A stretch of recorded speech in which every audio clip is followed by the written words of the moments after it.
The second example to show the strength of the Western influence within Ottoman politics. I'm thinking here of the Great Armenian Massacres of 1894 to 6. During this period, in 1895, the British Prime Minister Salisbury says in all seriousness to one of his closest aides that in light of the massacres and the fact that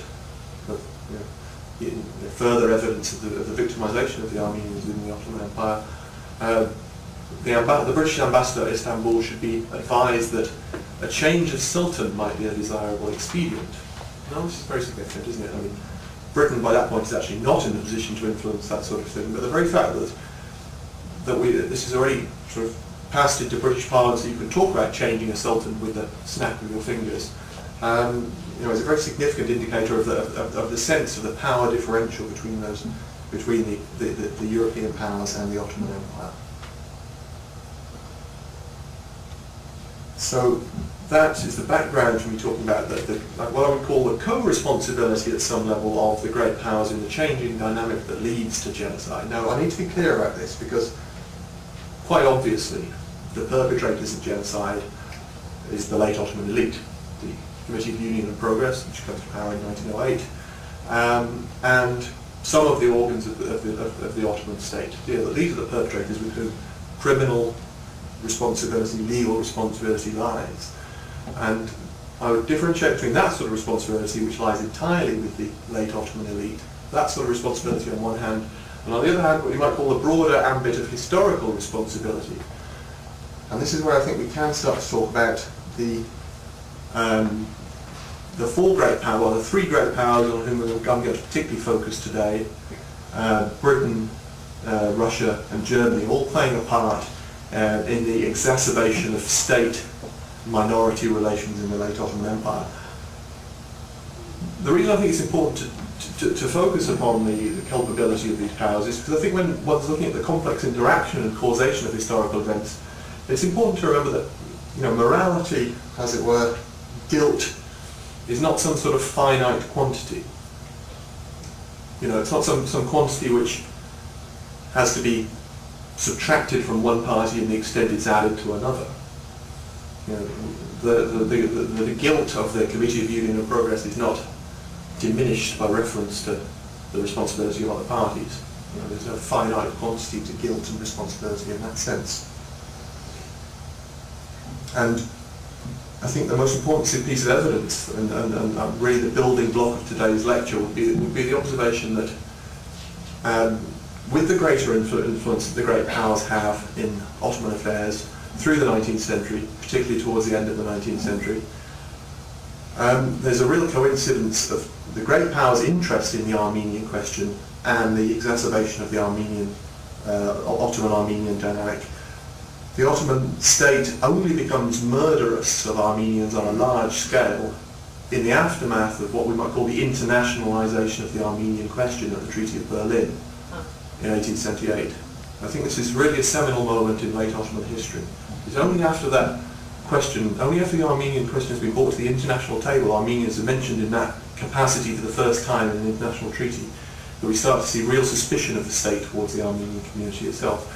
And we'll look in a few minutes at why the Armenians appear in that treaty and why that's such a cause for suspicion, and why I think the powers who bring the Armenians into that treaty, particularly Britain, have a considerable moral culpability in raising the issue in the way in which they do.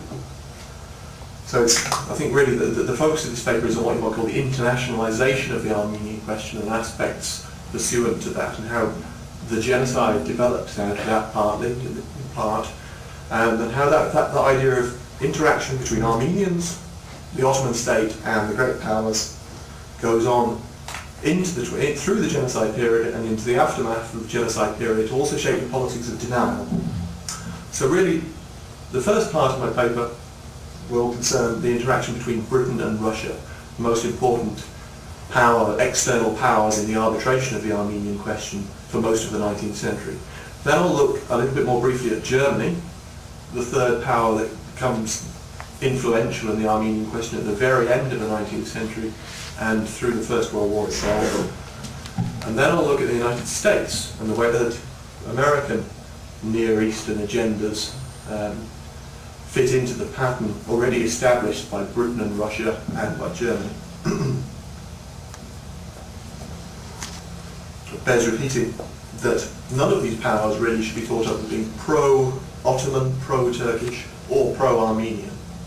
You know, this isn't really how it works. You know, this question of which, Britain is not intrinsically pro-Ottoman. It's pro-Ottoman when it wants to be in the interests of its own foreign political strategy.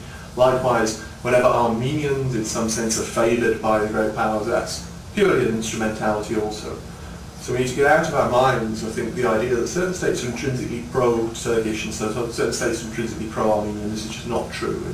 It's not true even of Germany, the power with which I think most often it's been associated with the genocide. I would say that there's not really anti-Armenianism there, but I'll come to that shortly. So Britain and Russia, well, in the aftermath of the defeat of Napoleon, in the aftermath of 1815, Britain and Russia really become the arbiters of continental affairs, certainly within the European power system.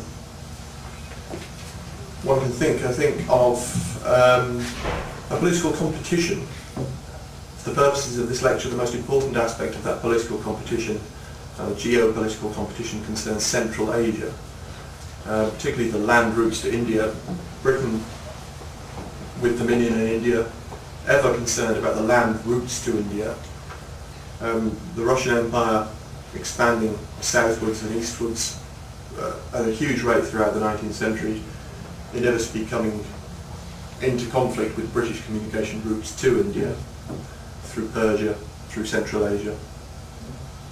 And I think that competition, the Great Game of Hegemony in Central Asia is really, that's what lent the title to my book, this allusion to the imperial politics of this whole affair. But this is also very important in a knock-on way for the Armenian question, purely as a matter of geography, really. The majority of the Armenians in the Ottoman Empire, of course, living in eastern Anatolia, proximity to the Caucasus, but also to Persia, a very important communications route for Britain, a very important area, a sphere of British interest, increasingly of Russian interest. Very important for Britain to minimise Russian interest in eastern Anatolia as to minimise Russian interests and influencing Central Asia. So when we start to see both of those powers tinkering with the Armenian question in the later 19th century, I think at the back of their minds, particularly the British mind, is this question of what will extended Russian influence over the Christian population of eastern Anatolia mean for our regional hegemony, particularly regarding imperial communications. Because of course, Russia has for some time up to that point, for at least the previous 100 years from the late 19th century, been making considerable overtures to Ottoman Christians, playing on religious confraternity, playing on some sort of sense of togetherness as a way of forwarding its own agenda of keeping the Ottoman Empire weak.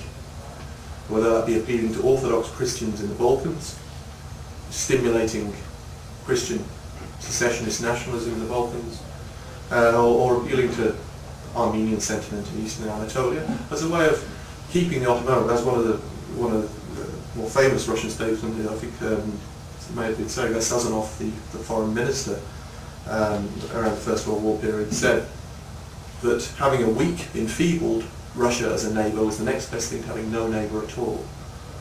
And I think this is a very important insight into Russian foreign policy at that time. So this attempt by Russia to manipulate or appeal to Christian opinion in the Ottoman Empire, an attempt by Britain to restrict that influence in its own political agendas,